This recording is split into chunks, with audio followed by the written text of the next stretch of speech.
Negative Tender is an app that enables merchants to handle payouts a little bit easier than Clover natively would on its own.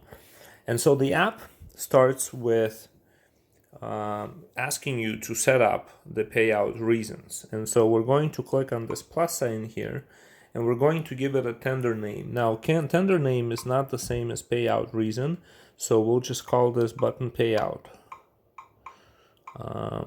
And this will appear as a button, and then we're going to say set variable payout reasons. And now here we can enter our payout reasons, and those can be, let's say, lottery,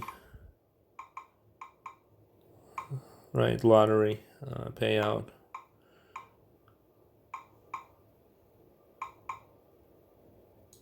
Like this. We can add a couple more, such as, so here we have lottery payout, bottle refund, and vendor payout.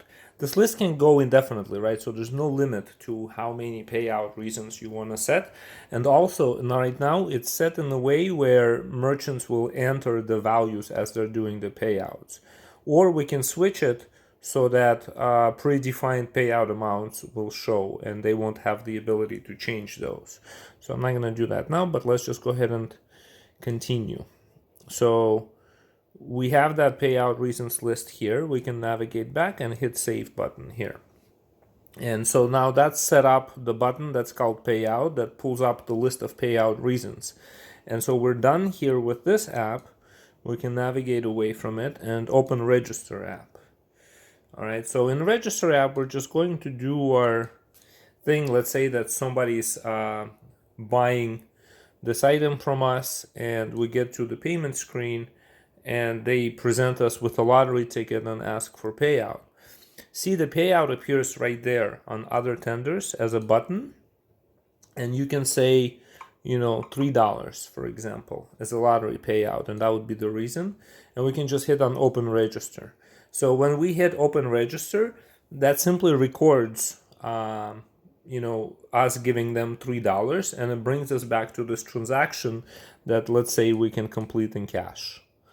All right, so there it is. We've done that. And so let's take a look at the reports now.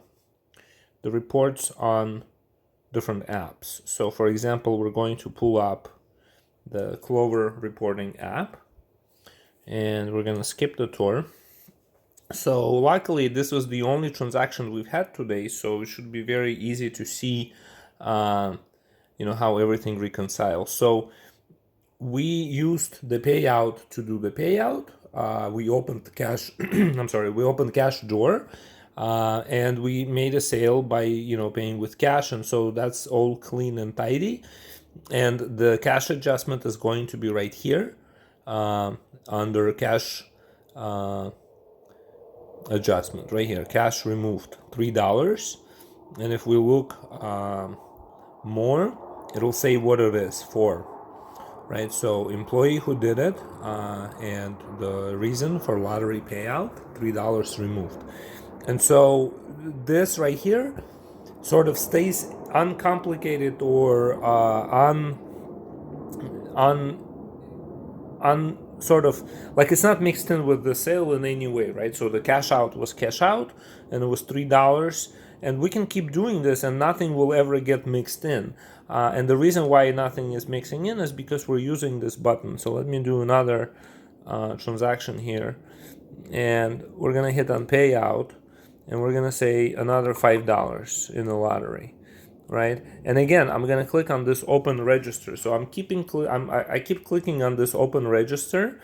And then that way, it just tells me, okay, your money is out. We're counting $5. So if I actually had a cash drawer, it would open if it was connected to this device. And then on we go with the existing transaction, which is $6.25, right? And as long as we use this button that says open cash drawer and do not use this other button that says apply as payment, the reporting will stay unmixed, right? Oh wow, that's ideal.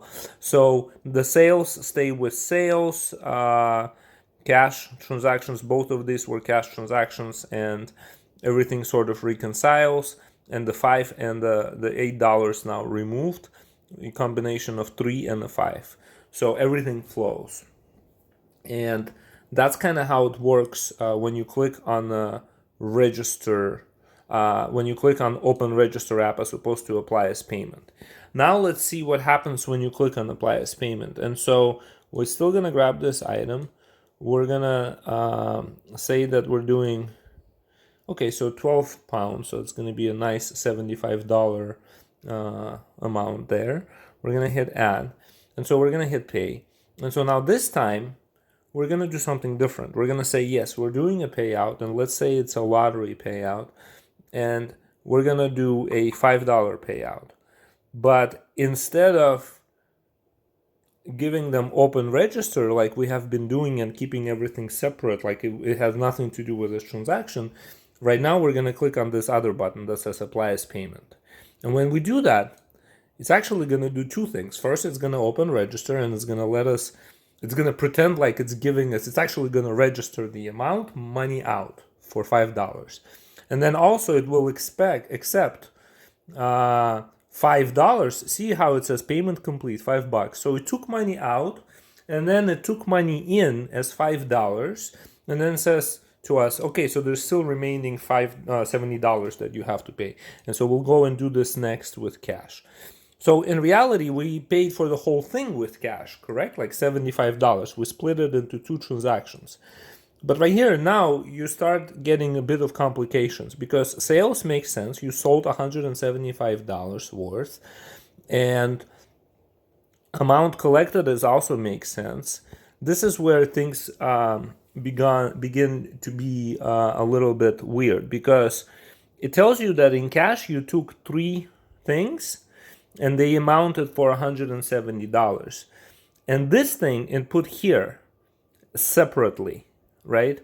And $5. In reality, this right here needs to be treated as cash. It's just a nuance of Clover. There's absolutely no way for us to get away from it because this right here is driven by the name of the button. How we name the button, how you name that button, that's how this will get named. And so in reality, it just needs to be treated as cash. In reality, you received 4 transactions equaling to $175 in cash, and your payouts make sense because there was $13. There was the original 8 against the 2 and plus 5 that I did one more time. Okay, there it is. Another lottery payout. So that's how everything makes sense. The math makes sense. It's just what trips people up is the fact that the word payout is right here. But this is a tender type. It's a name of a tender, which for all intents and purposes must be treated as cash. Because if you add 1 plus 3, that's 4 transactions. And if you had 170 and 5, that's exactly how much you've done in cash. I hope this helps. Thank you.